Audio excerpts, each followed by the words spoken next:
Well, good afternoon. So this is a different presentation from what you just heard. We'll not talk about money, talk about technology. So this morning at the opening session, you heard all speakers talking about climate change. It's a big thing now. So we are both technologists. So our approach is how can technology help to address the climate change problem that all of us are concerned about. So this is number one. Number two, I come from IEEE. It's a global society of electrical engineers, computer scientists, technologists, even physicists. And we have a theme. We say promote clean tech solutions for climate sustainability. Clean tech and climate sustainability. That's where I'm coming from. And Professor Song has similar ideas. He'll give you more details.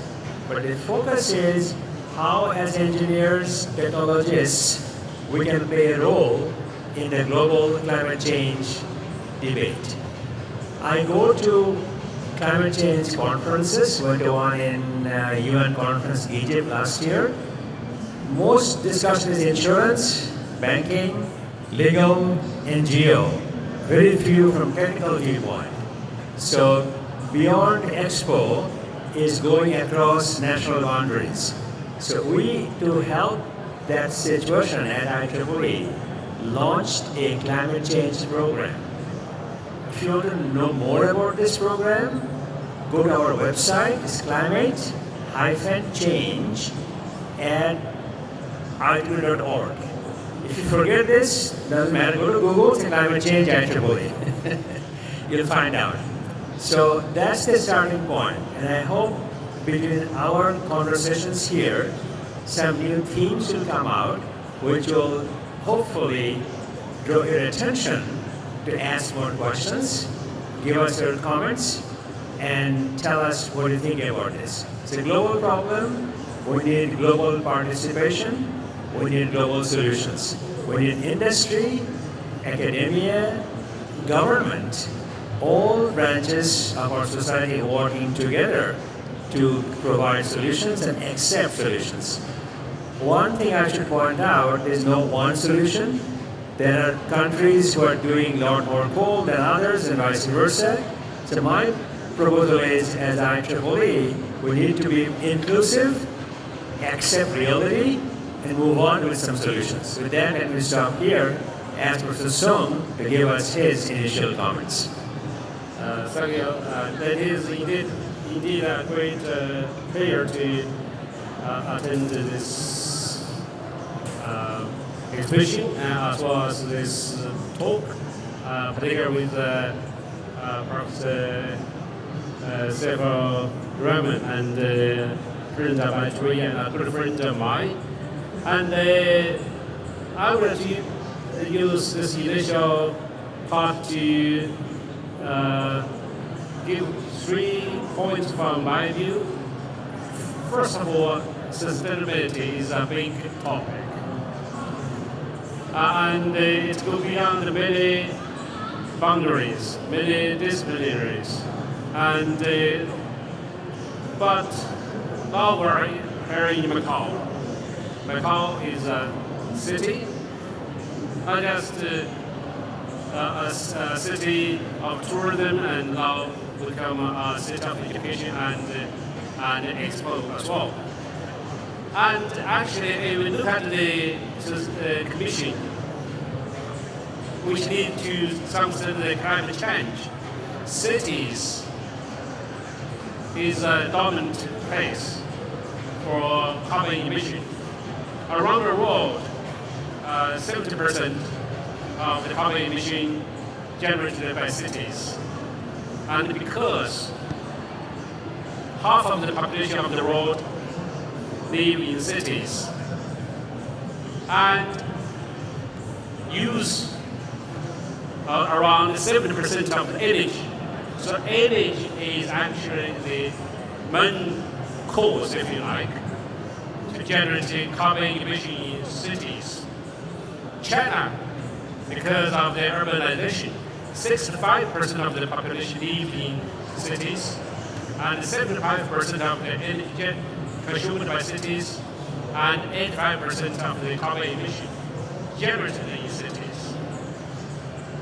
So if we want to tackle the issue of climate change, which is largely caused by energy consumption and cities, so we have to work on cities, work on energy.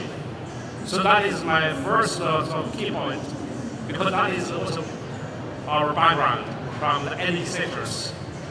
Second is that, just this expo is called Beyond Expo. And climate change, energy, cities, those issues lead beyond militaries, beyond finance, beyond technology, beyond policy, beyond politics.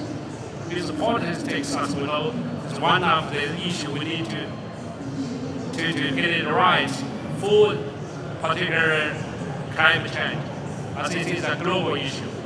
It is an interdisciplinary issue. It is not a policy, it is not just a banking, finance, it is not just technology.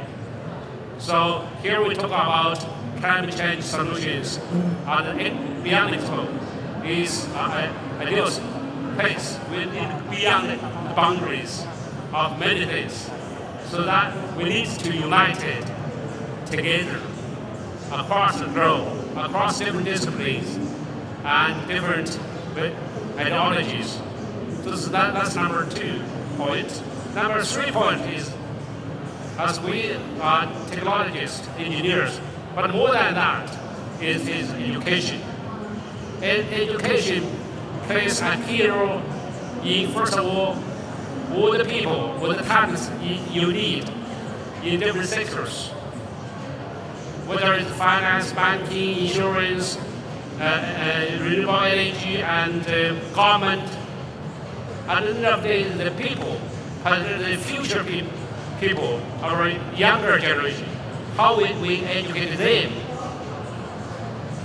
to have better understanding of this issue, and also to better equipped with not just knowledge, not just, and many other things as well to go with it, in particular international perspectives, and inclusive, and better understanding of other culture as well. So education, I think, plays a key role, and education of the public to understand the issue and work together. Number 3, of course, the University of Macau. A few words about the university itself. University of Macau is a young university. It is the only public comprehensive university in Macau. So, as the only public comprehensive university in Macau, and first of all, we take our responsibility to educate talent, produce research, technology, policy for Macau. But because Macau is part of China, under one country, two systems, and in recent years, there's what we call Guangdong, Macau, Hong Kong, Macau, Greater Bay Area national strategy. So the university, together with Macau, we need to integrate with the Greater Bay Area nationally and going global. So University of Macau, and with the central government support and with the support of the Macau Israel government, I don't know whether you have been to the university campus. It's just across the river.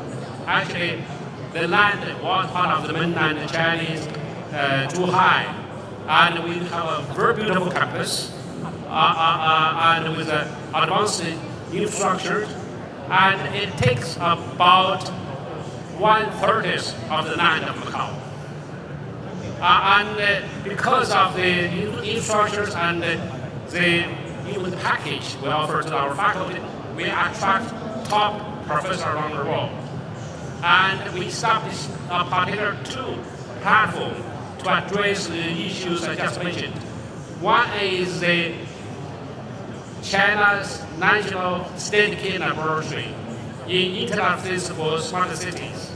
As I said, cities are the major place for energy consumption and carbon emission.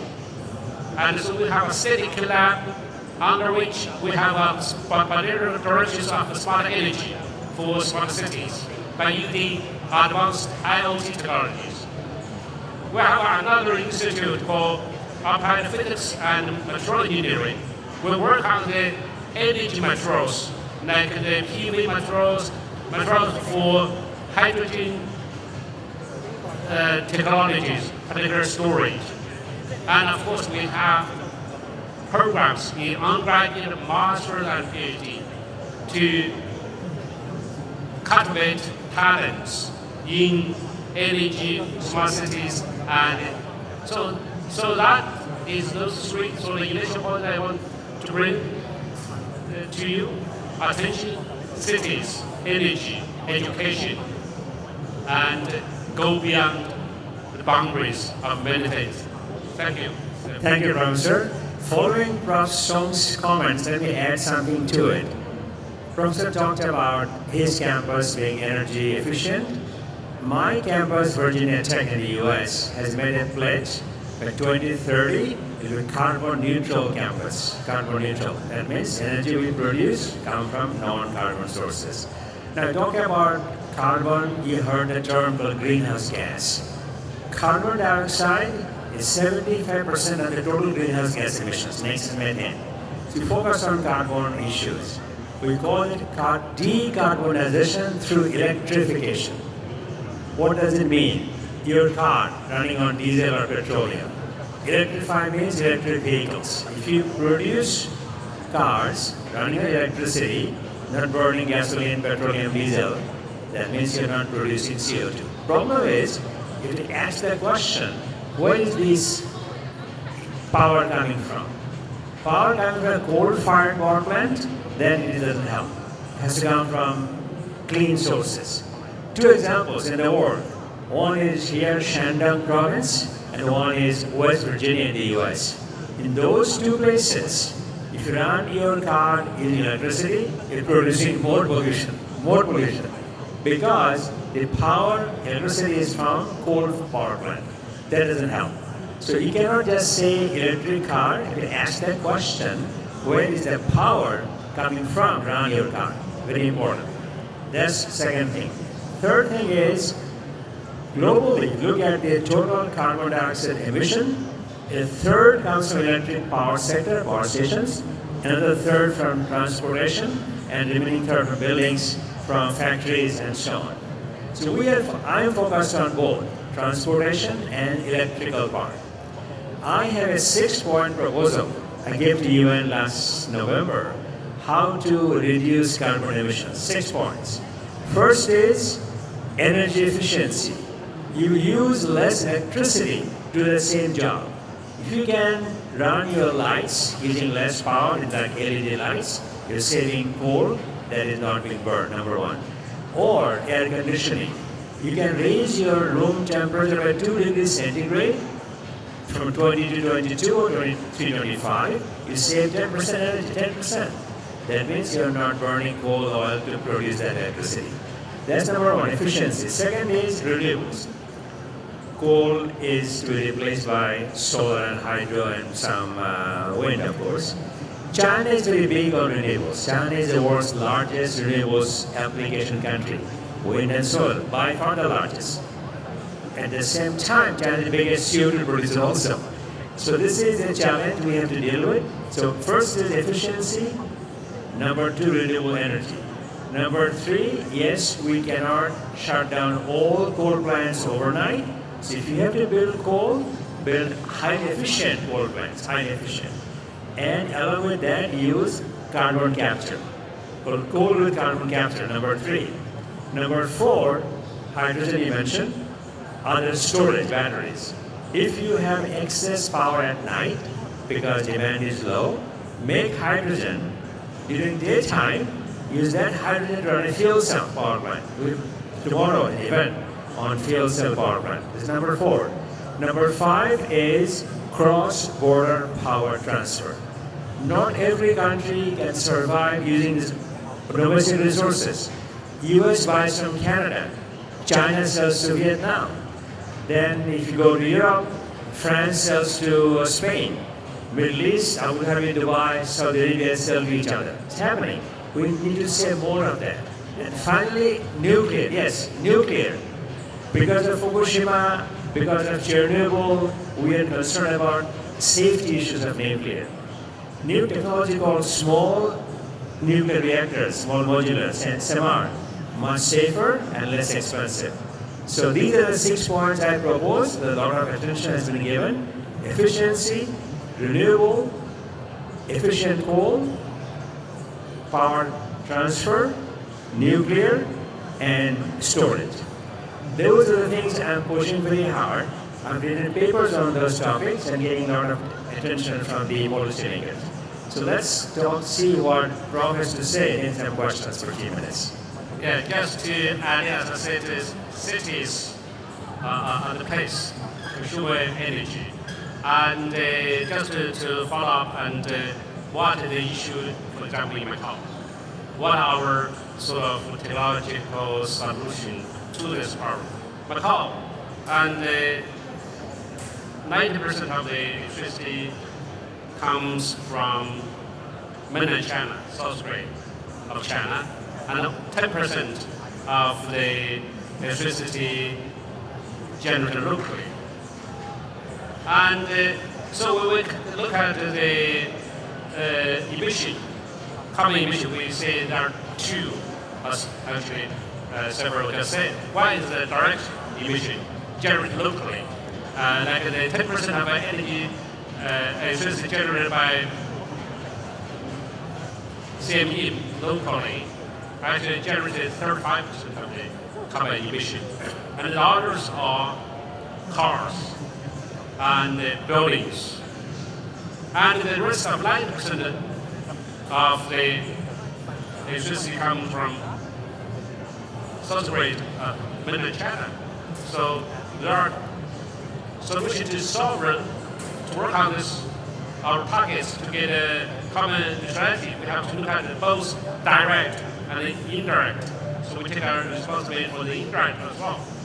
So the solution here is that we have recent studies to have several points as well to suggest to the Macau Israel government and the community. Why, of course, although Macau is small, but we still have potential for renewable PVs.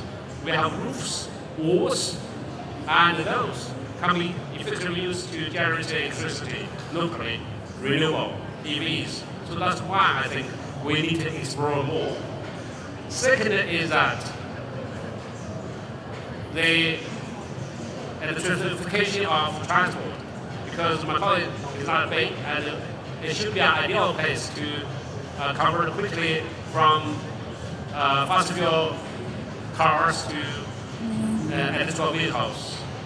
And we did a policy paper for the government, and actually the government now have new laws for this as well, and also policy to encourage new charging stations, new electrical vehicles, and so on and so forth. That's number two. Number three, actually, is here is the buildings consumption of energy.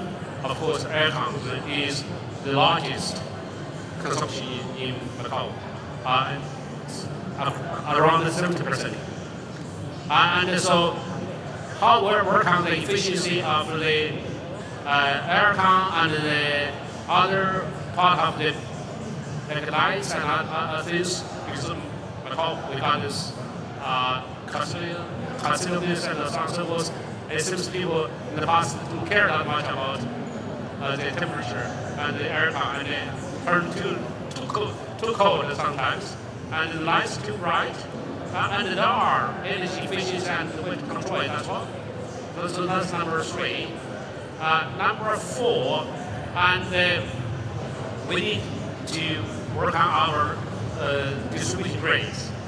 and to cope with those. Because although this part of Macau is a new coastal area and it's modern and so on and so forth, but if you visit the old part of Macau, and the infrastructure is a big issue to use for building charging stations for electric vehicles. So we do need to have the infrastructure upgrade. Number 5 is that apart from the land, we have the ferries and so on and so forth, the boats, and we need to turn to either hydrogen boats, ferry, or electrical boats as well.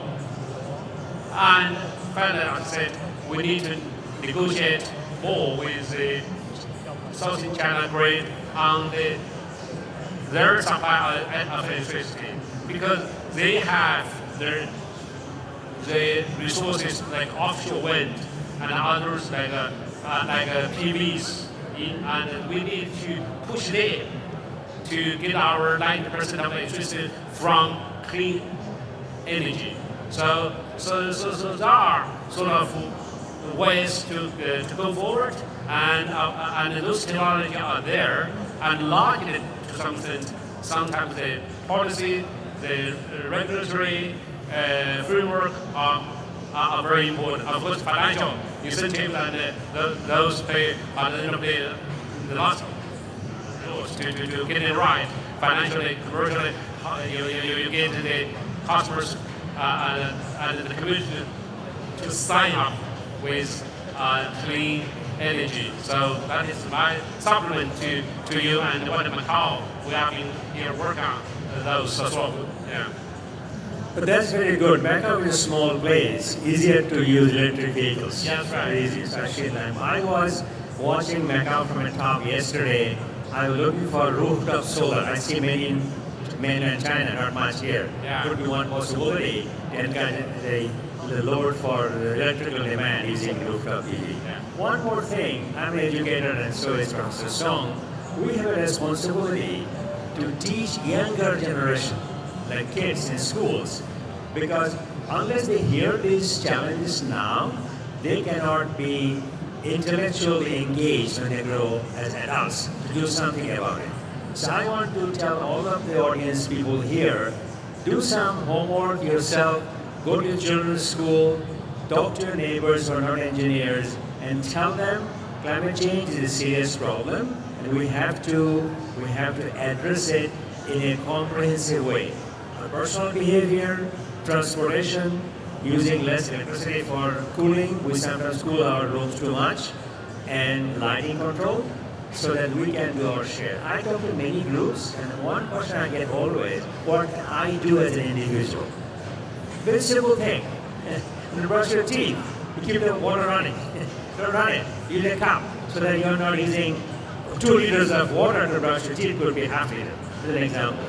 So the water is not just water, water has to be pumped, has to be filtered, has to be sent back to your home, stored. A lot of energy being used to bring that 1 liter of water to your house from the plant. So think about these things. Also, people talk about money. As to me, money is not dollar, money is carbon amount.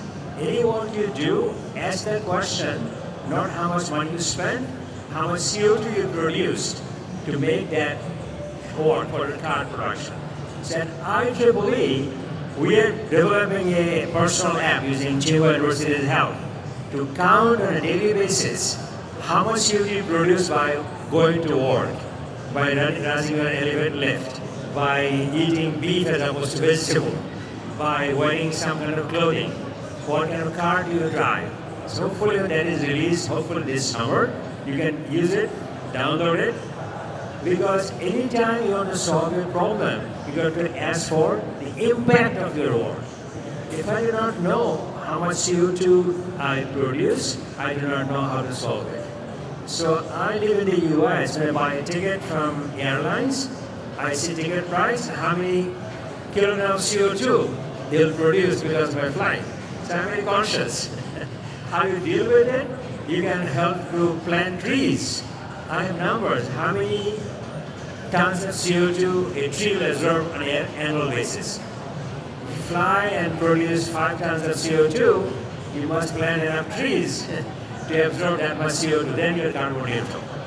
So this is my point. Carbon neutral not only at a company basis, at an individual basis. Then you solve the problem. With that, I'll ask Prof to make some comments and then take a question or two. Okay, anybody in the audience have any comments, questions?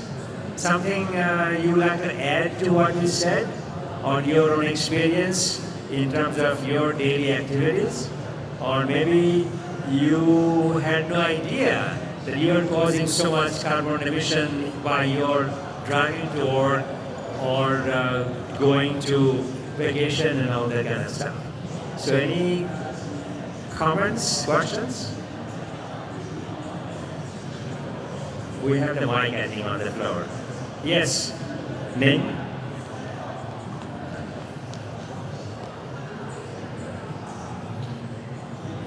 Thank you, Saifur, and I thank you very much for your 6-point plan, which I think is very insightful and comprehensive. One of your points is electrification, and I believe electric car is a big part of it, and I also own an electric car.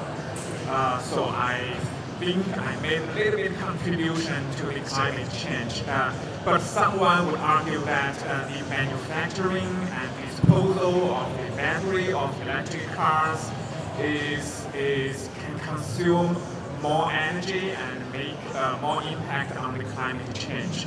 So I was wondering, what's your comment or opinion on this? My second question is to both President Rahman and President Song. So as educators, do you think it's a good idea to include climate change into the curriculum of undergraduate students? Is it a good idea? Is it too extreme? Thank you. Go ahead. Okay, I want to talk about the education part. Because of the COVID, we haven't seen each other for a long time, but education normally done on the university face-to-face, and not open up. But due to the geopolitics and many other things, and we started for just 3 years straight with each other. I think the university should be open, first of all. Climate change is a global issue. About the about climate change and environment issue, including the program and on the University of Macau, we specifically included in our RC, Residential College competency. We have an environment part. Because for most of our students, if they are not working on engineering or science, and also policy related to the environment, what we need to do is through daily life. And so we build our environment education programs not in the formal sort of teaching materials, but as part of their daily education practices. So it is now a part of it, our education. Everybody needs to be aware of it and also participate in some community activities and visit some other places for environment-related projects. Work on together, yeah. Thank you. Coming to your question about the energy used to build that car, this is a very good point. It can be calculated from the factory floor how much energy was used to assemble that car, including the material that came in, and that is being done right now. I don't have that number. I have for the solar panels, same issue. Solar panel is producing electricity at no CO2 impact. Question is, people ask, but it took energy to make the solar panel. How about that? So we have done studies. It shows that electricity used to make the panel from scratch to the panel is paid back from that panel in 2 years of operation. After 2 years, it's neutral. So the first 2 years, energy that is produced is used up to make the solar panel. Cars do the same thing, but it's a good point of study for engineers to find out how much energy used to make the car ready. But same think of the S, gasoline car also use energy to make the car. So it is not one way, both ways to go. So our time is up. So thank you very much for your question and your interest. So we'll talk more later on. Thank you very much. Thank you. Welcome to visit University of Macau. 10 minutes drive from here. Thank you so much, President Prof. If you don't mind, to wrap this up, I have one more question. We did a podcast with Professor Rahman before, and then had a chance to talk with her. So I just came back from UN, and in climate change, there's a lot of topic inequality issue as well. The access to the resource, climate is a growth issue. I wonder, on behalf of a lot of audience might be interested, what's your view on the role of Asia? We have a really special place in Macau. When we talk about energy crisis, it's more like an issue in Europe, not in Asia. In Asia or in Africa, it's more about the energy accessibility or security issue.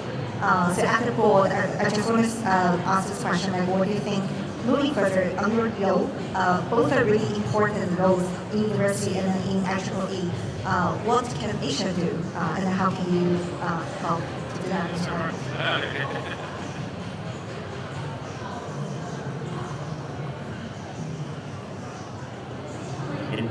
It's coming? Okay. So Asia is very diverse. Asia has, if you include Middle East, a lot more solar than anywhere in the world. The challenge is how to make electricity available to at the end of the food chain, the villages. And they use much less electricity on a per capita basis than the cities, but they have to get reliable power. What I've seen, solar power in Africa, in Asian countries, is a good solution, small scale. So I would suggest the governments take programs in their hands to make remote areas provided with electricity from solar, mainly maybe some wind. It has to be a proactive approach. Then things will expand. Examples in Africa, Bangladesh, India's part of India do this. So answer is government programs, but help with local population to make it widely available. Yeah, actually, if you look at the emission, and for the past 30 years, actually because of Asia, large part of Asia, countries are still developing countries. Actually, for the past 30 years, unfortunately, the carbon emission doubled up to 2020, the 30 years.